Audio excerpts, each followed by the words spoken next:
Genesis 48:1 to 49:33. One day not long after this, word came to Joseph, "Your father is failing rapidly."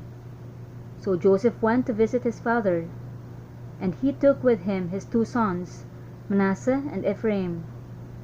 When Joseph arrived, Jacob was told, "Your son Joseph has come to see you."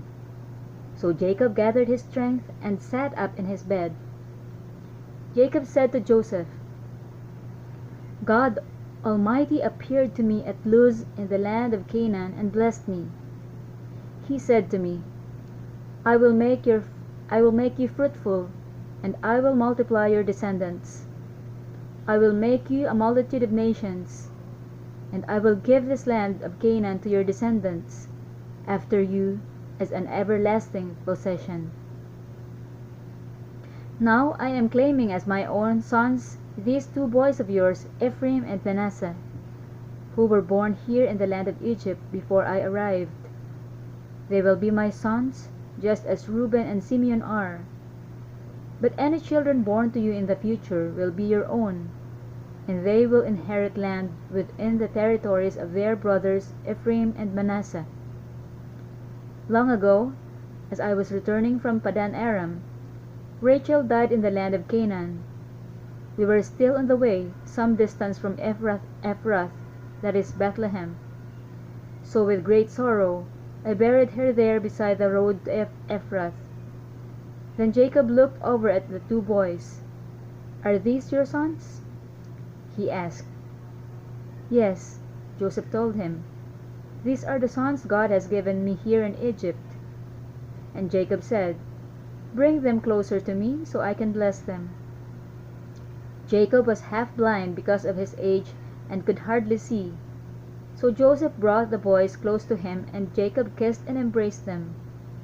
Then Jacob said to Joseph, I never thought I would see your face again, but now God has let me see your children too. Joseph moved the boys, who were at their grandfather's knees, and he bowed with his face to the ground. Then he positioned the boys in front of Jacob. With his right hand he directed Ephraim toward Jacob's left hand, and with his left hand he put Manasseh at Jacob's right hand. But Jacob crossed his arms as he reached out to lay his hands on the boys' heads. He put his right hand on the head of Ephraim, though he was the younger boy, and his left hand on the head of Manasseh, though he was the firstborn. Then he blessed Joseph and said, May the God before whom my grandfather Abraham and my father Isaac walked, the God who has been my shepherd all my life to this very day, the angel who has redeemed me from all harm, may he bless these boys. May they preserve my name and the names of Abraham and Isaac, and may their descendants multiply greatly throughout the earth. But Joseph was upset when he saw that his father placed his right hand on Ephraim's head. So Joseph lifted it to move it from Ephraim's head to Manasseh's head. No, my father, he said, this one is the firstborn. Put your right hand on his head. But his father refused. I know, my son, I know, he replied. Manasseh will also become a great people, but his younger brother will become even greater, and his descendants will become a multitude of nations. So Jacob blessed the boys that day with this blessing. The people of Israel will use your names when they give a blessing. They will say, May God make you as prosperous as Ephraim and Manasseh. In this way, Jacob put Ephraim ahead of Manasseh. Then Jacob said to Joseph, Look, I am about to die, but God will be with you and will take you back to Canaan, the land of your ancestors. And beyond what I have given your brothers, I am giving you an extra portion of the land that I took from the Amorites with my sword and bow. Then Jacob called together all his sons and said, Gather around me, and I will tell you what will happen to each of you in the days to come. Come and listen, you sons of Jacob, Listen to Israel your father. Reuben, you are my firstborn, my strength, the child of my vigorous youth. You are first in rank and first in power, but you are as unruly as a flood, and you will be first no longer. For you went to bed with my wife, you defiled my marriage couch. Simeon and Levi are two of a kind, their weapons are instruments of violence. May I never join in their meetings. May I never be a party to their plans. For in their anger they murdered men, and they crippled oxen just for sport. A curse on their anger, for it is fierce. A curse on their wrath, for it is cruel. I will scatter them among the descendants of Jacob. I will disperse them throughout Israel. Judah, your brothers will praise you. You will grasp your enemies by the neck. All your relatives will bow before you. Judah, my son, is a young lion that has finished eating its prey. Like a lion, he crouches and lies down. Like a lioness, who dares to rouse him? The scepter will not depart from Judah, nor the ruler's staff from his descendants, until the coming of the one to whom it belongs, the one whom all nations will honor. He ties his foal to a grapevine, the colt of his donkey to a choice vine. He washes his clothes in wine, his robes in the blood of grapes. His eyes are darker than wine, and his teeth are whiter than milk. Zebulun will settle by the seashore, and will be a harbor for ships. His borders will extend to Sidon. Issachar is a sturdy donkey, resting between two saddle packs. When he sees how good the countryside is and how pleasant the land, he will bend his shoulder to the load and submit himself to hard labor. Dan will govern his people like any other tribe in Israel. Dan will be a snake beside the road, a poisonous viper along the path, that bites the horse's hooves, so its rider is thrown off. I trust in you for salvation, O Lord. Gad will be attacked by marauding bands, but he will attack them when they retreat. Asher will dine on rich foods and produce food fit for kings. Naphtali is a doe set free that bears beautiful fawns. Joseph is the foal of a wild donkey, the foal of a wild donkey at the spring, one of the wild donkeys on the ridge. Archers attacked him savagely. They shot at him and harassed him. But his bow remained taut, and his arms were strengthened by the hands of the mighty one of Jacob, by the shepherd, the rock of Israel. May the God of your father help you. May the Almighty bless you with the blessings of the heavens above, and blessings of the watery depths below, and blessings of the breast and womb. May my fatherly blessings on you surpass the blessings of my ancestors, reaching to the heights of the eternal hills. May these blessings rest on the head of Joseph, who is a prince among his brothers. Benjamin is a ravenous wolf, devouring his enemies in the morning and dividing his plunder in the evening. These are the 12 tribes of Israel, and this is what their father said as he told his sons goodbye. He blessed each one with an appropriate message.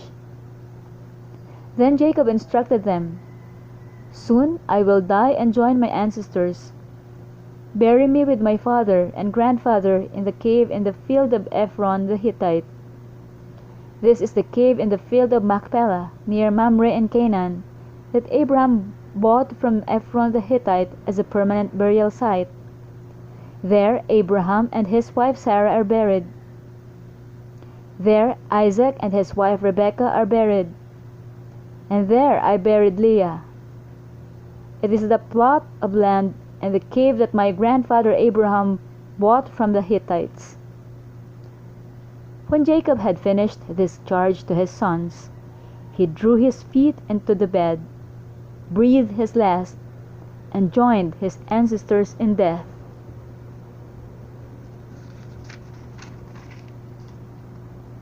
Matthew 15:29 to 16:12. Jesus returned to the Sea of Galilee and climbed a hill and sat down.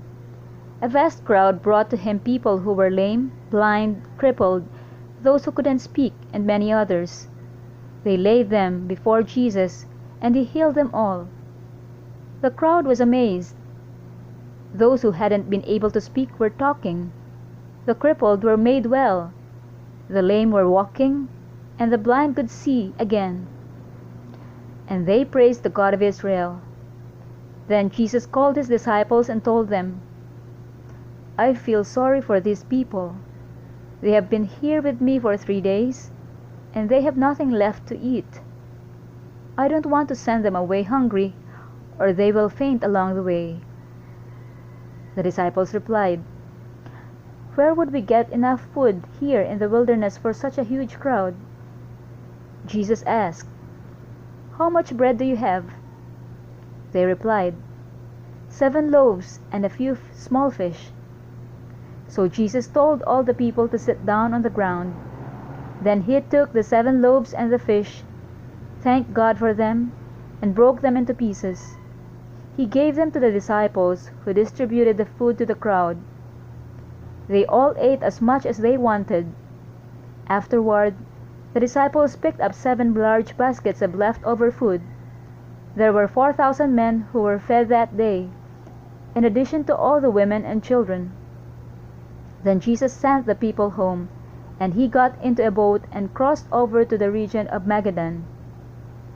One day, the Pharisees and Sadducees came to test Jesus, demanding that he show them a miraculous sign from heaven to prove his authority. He replied, "You know the saying, 'Red sky at night means fair weather tomorrow. Red sky in the morning means foul weather all day.' You know how to interpret the weather signs in the sky, but you don't know how to interpret the signs of the times. Only an evil, adulterous generation would demand a miraculous sign, but the only sign I will give them is the sign of the prophet Jonah." Then Jesus left them and went away. Later, after they crossed to the other side of the lake, the disciples discovered they had forgotten to bring any bread. "Watch out!" Jesus warned them. "Beware of the yeast of the Pharisees and Sadducees." At this they began to argue with each other because they hadn't brought any bread. Jesus knew what they were saying, so he said, "You have so little faith. Why are you arguing with each other about having no bread? Don't you understand even yet? Don't you remember the 5,000 I fed with 5 loaves and the baskets of leftovers you picked up? Or the 4,000 I fed with 7 loaves and the large baskets of leftovers you picked up? Why can't you understand that I'm not talking about bread? So again I say, beware of the yeast of the Pharisees and Sadducees." Then at last they understood that he wasn't speaking about the yeast and bread, but about the deceptive teaching of the Pharisees and Sadducees. Psalm 20, 1-9. In times of trouble, may the Lord answer your cry. May the name of the God of Jacob keep you safe from all harm. May he send you help from his sanctuary and strengthen you from Jerusalem.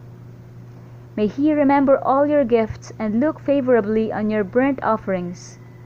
May he grant your heart's desires and make all your plans succeed. May we shout for joy when we hear of your victory, and raise a victory banner in the name of our God. May the Lord answer all your prayers. Now I know that the Lord rescues his anointed king. He will answer him from his holy heaven and rescue him by his great power. Some nations boast of their chariots and horses, but we boast in the name of the Lord our God. Those nations will fall down and collapse, but we will rise up and stand firm. Give victory to our King, O Lord. Answer our cry for help. Proverbs 4:20-27. My child, pay attention to what I say. Listen carefully to my words. Don't lose sight of them. Let them penetrate deep into your heart, for they bring life to those who find them, and healing to their whole body. Guard your heart above all else, for it determines the course of your life. Avoid all perverse talk. Stay away from corrupt speech. Look straight ahead and fix your eyes on what lies before you. Mark out a straight path for your feet. Stay on the safe path. Don't get sidetracked. Keep your feet from following evil.